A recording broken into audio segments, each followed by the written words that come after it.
Mission HQ के मुअज़्ज़िज़ दोस्तों, मैं हूं गुलफराज अहमद। अब तमाम देखने और सुनने वालों को अस्सलाम वालेकुम।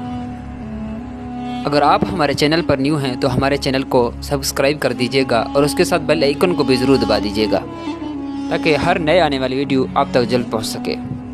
इस्लाम आज से 350 मिलियन से ज़्यादा मुसलमानों का मज़हब है जो बहरुल काहिल से लेकर अफ्रीका, यूरोप के कुछ हिस्सों और एशिया में फैले हुए एक वसी पट्टी पर काबिज़ है। जुज़वी तौर पर आलमी मामलात में मुसलमानों के मस्कन की अहमियत की वजह से मगरिब ने इस्लाम के मुतालिया में खुसूसी दिलचस्पी लेना शुरू कर दी है और मुसलमानों की ज़िंदगी से इसके ताल्लुक़ को समझने की कोशिश कर रहा है। इस्लाम की हकीकत का मुतालबा करने में इतनी ही दिलचस्पी का मुज़ाहरा कर रहे हैं ताकि ये जान सकें कि वो अपने मज़हब बगैर किस हद तक जदीद तरीके अख्तियार कर सकते हैं।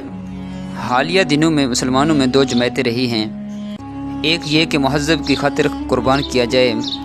इन दोनों गिरोहों के दरमियान एक तीसरा गिरोह भी है जिसकी तादाद बढ़ रही है, जो जदीद ज़िंदगी और पुराने मज़हब के दरमियान मुफाहमत का इम्कान दिखाता है।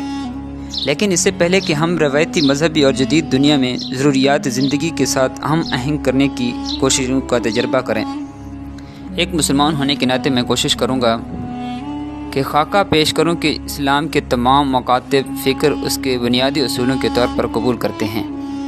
कुरान पाक इस्लाम की किताब है और हज़रत मोहम्मद सल्लल्लाहु अलैहि वसल्लम पर 610 से 632 ईस्वी के दरमियान नाजिल हुआ।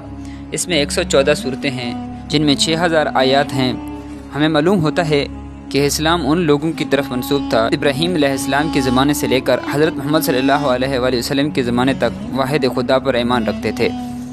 तो हज़रत इब्राहीम वहदानियत पर यकीन का बाप है, तमाम अंबियों के सर पर है, और ये वही था जिसने मुसलमानों को मुसलमान के नाम से पुकारा। इस्लाम में तौहीद का मफ़हूम सबसे पहले खुदा के सामने सर झुकाना है, जिसका मतलब है कि अपने नफ्स को उसकी तरफ मुतवज्जा करना, एक वाहिद खुदा जिसको कोई शरीक नहीं, उसी की इबादत करनी है और उसी पर भरोसा रखना है और अपने आप को उसके हवाले करना है। इसमें नेकी करना भी शामिल है। कुरान पाक इस बात पर जोर देता है कि अल्लाह ताला माफ़ नहीं करता कि किसी को उसका शरीक ठहराया जाने से। कुरान पाक के बयान के मुताबिक ये इस्लाम है। ये वाज़ेह है कि हज़रत मोहम्मद सल्लल्लाहु अलैहि वसल्लम पर वही नाजिल होने के बाद से मुसलमान बहुत से मराहिल और मुख्तलिफ़ हालात से गुज़र रहे हैं।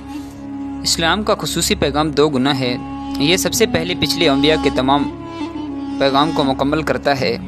मुसलमान इस बात पर यकीन रखते हैं कि अल्लाह ताला एक है, वाहिद है और हम सबको पैदा करने वाला है, बल्कि सारी कायनात को पैदा करने वाली खुदा है। वो पाक है, अल्लाह ताला को कोई जिस्म नहीं, और हज़रत मोहम्मद सल्लल्लाहु अलैहि वसल्लम अल्लाह ताला के आखिरी नबी हैं और उसके बाद कोई नबी नहीं आने वाला।